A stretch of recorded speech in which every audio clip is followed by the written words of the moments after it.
Kakinada rural నియోజకవర్గంలో ఉమ్మడి అభ్యర్థి పంత నానాజీ ఇంటింటా ప్రచారం నిర్వహించారు. జనసేన నాయకులు పెదిరెడ్ల ప్రసాద్ రావు, రెడ్డి చందు, గ్రామాధ్యక్షులు గంటా ప్రసాద్ ఆధ్వర్యంలో వాకలపూడి రామకృష్ణ నగర్, సట్టిబల్జ ప్రాంతాల్లో జనసేన నాయకులు పృథ్వీరాజు, టీడీపీ నాయకులు నూర్కుర్తి వెంకటేశ్వరరావు, రామదేవ్ సీతేశ్వర, బీజేపీ నాయకులు రంబల వెంకటేశ్వరరావు, యార్లగడ్డ రామ్కుమార్, జనసేన నాయకులు గింజాల శ్రీనివాస్తో కలిసి ఇంటింటా ప్రచారం నిర్వహించి రాబోయే ఎన్నికల్లో గాజు గ్లాసు గుర్తుకు ఓటు వేసి అఖండ మెజారిటీతో గెలిపించమని జనసేన, టీడీపీ, బీజేపీ ఉమ్మడి అసెంబ్లీ అభ్యర్థి పంత నానాజీ కోరారు. ఈ సందర్భంగా మీడియాతో మాట్లాడుతూ రాబోయే మా ఉమ్మడి ప్రభుత్వంలో 6 నెలల లోపుగా మౌలిక వసతులు కల్పిస్తామని, ప్రతి ఒక్కరికి న్యాయం జరిగేలా చూస్తామని, స్థానిక యువతకే కంపెనీలలో ఉద్యోగ అవకాశాలు కల్పిస్తామని, వాయు కాలుష్య నియంత్రణపై శ్రద్ధ చూపిస్తామని తెలిపారు. ఈ కార్యక్రమంలో జనసేన, టీడీపీ, బీజేపీ నాయకులు, కార్యకర్తలు, జన సైనికులు, వీర మహిళలు పాల్గొన్నారు.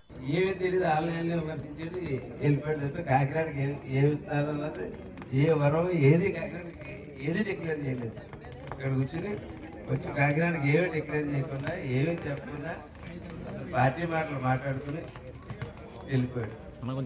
నేను ఇంకోటి కూడా చూశాను, ఆ జనం ఇక్కడ జనం కాదు. ఎందుకంటే మన గ్రేట్ కన్నబాబు గారు పేరు చెప్పి మాట్లాడుతున్నప్పుడు కనీసం ఆ జనం నుంచి ఒకటి కూడా అప్పట్లో ఉండలేదు. అంటే ఆ జనం కూడా ఇక్కడ జనం కాదు, ఇక్కడ జనం వెళ్ళలేదు. ఇక్కడ జనం వెళ్ళలేదన్నారు ఉదాహరణ.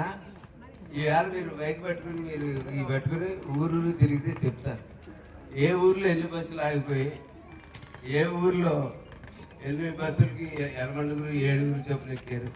నేమం గ్రామంలో ఎన్ని బస్సులు ఆగిపోయింది? 7 బస్సులు అక్కడ ఆగిపోయింది.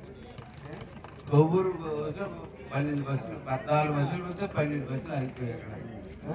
మిగిలిన ఆ బస్సులో 6, 7, 8 చెప్పిన ఎక్కారు. చంద్రబాబులో 9 బస్సులు ఆగిపోయాయి జనం లేక. ఇక్కడ ఎక్కడా జనం లేక ఆఖరిగా మండపేట నుంచి అక్కడి నుంచి ఎక్కడి నుంచి పడితే అక్కడి నుంచి జనం తీసుకొచ్చారు. వాళ్ళే తీసుకొని చెప్తారు వీళ్ళ పేర్లు చెప్తే.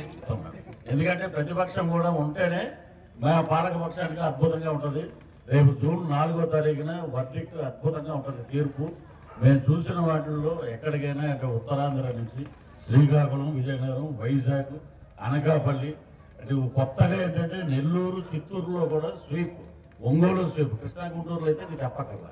ఇక మన ఈస్ట్ వెస్ట్ లో ఏంటంటే కాపులు అని మనకి ముద్ర వేశారు కాబట్టి సరే మనం కాపులే, మరి నానాజీ గారి కాపులే, మరి అందరికీ ఆయన సేవ చేస్తే లేదు ఒక కాపులకే చేయట్లేదు కదా. ఇది గుర్తుపెట్టుకోవాలి కాపు సోదరులు. ఇప్పుడు గోవిందుడు అందరూ వాడు అంటే నానాజీ గారు కూడా అందరూ. అంటే ఏంటంటే మనకేంటంటే ఒక స్టెక్కర్ వేసేసారు కాపులు అంటే.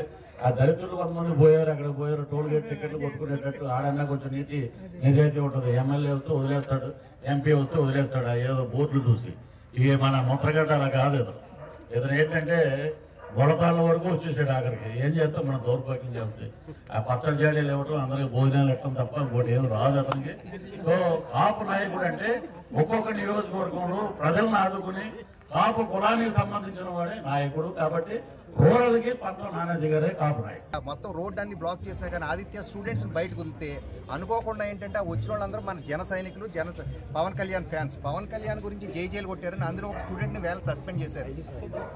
సరే 5 నాకు ఒకే సస్పెన్షన్ లెటర్ దొరికింది, 5 సస్పెండ్ చేశారంట. రోడ్డు మీద జరిగిన దానికి పవన్ కళ్యాణ్కి జైలు కొడితే కాలేజీ ఎలా సస్పెండ్ చేస్తారు? దీని వెనకాల ఎవరున్నారనేది మాత్రం ఖచ్చితంగా బయటకు రావాలి. నెంబర్ 3, మన సెంటర్లోనే అచ్చంపేట జంక్షన్కి వచ్చి రియల్ హీరోకి వేస్తారా, సినిమా హీరోకి వేస్తారా అని పవన్ కళ్యాణ్ గారిని అంటున్నారు. ఎవరు? జగన్మోహన్ రెడ్డి గారు సీఎం. జ్వరం వస్తే హైదరాబాద్ వెళ్తాడంట. ఏమండి, మీ కరోనా టైంలో మీ మంత్రులు, ఎమ్మెల్యేలుగా జ్వరాలు వస్తే మీరు రెడ్డి గారి హాస్పిటల్ అపోలోలో చేసుకున్నారా, మీ అందరూ ఇక్కడ చేసుకున్నారా? నెంబర్ 1 చెప్పండి. అలా కాకుండా ఇప్పుడు సీఎం అయ్యాక మీరు ఇక్కడ వస్తున్నారు, కానీ సీఎం అవ్వకముందు ప్రతి శుక్రవారం హైదరాబాద్లో మీకు ఎందుకు వెళ్ళేవారు? సాటర్డే సండే మీరు ఎక్కడ సెలవు తీసుకునేవారు? ఇవన్నీ కూడా మాట్లాడాలంటే మేము కూడా చాలా చక్కగా మాట్లాడగలం.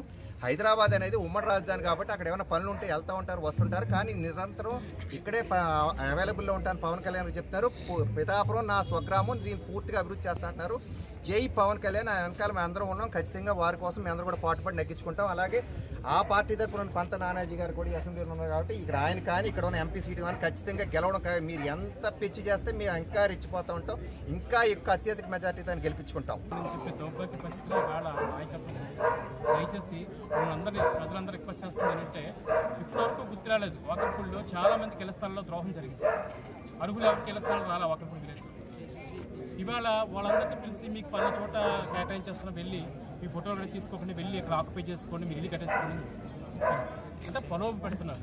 కోడ్ వచ్చిన తర్వాత చేస్తున్న పనులు ఇవన్నీ కూడా ఇవన్నీ ఖండించాల్సిన అవసరం ఉంది. ఇప్పుడు నేను చెప్పిన సైట్ ఏదైతే ఏటారు కూడా పక్కన ఉన్న సైట్ 250 గజాలు ఆటో వేరియంట్ కేటాయించాలని చెప్పేసి కన్సర్న్ పంచాయతీ అధికారుల్ని మేము ఒత్తిడి తీసుకొస్తాం. మేము తీవ్రంగా ఖండిస్తున్నాం. ఎందుకంటే అక్కడ పశువులకి వాటర్ పెట్టుకోవడానికి అవకాశం లేదు.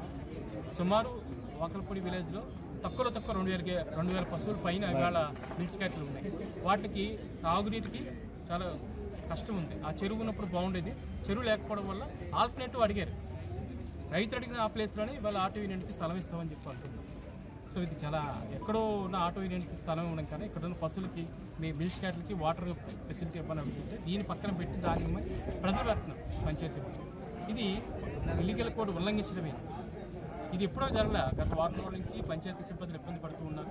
ఇది మా దృష్టికి రావడం వల్ల ప్రస్తుతం ముఖ్యంగా నేను తెలియజేస్తాను.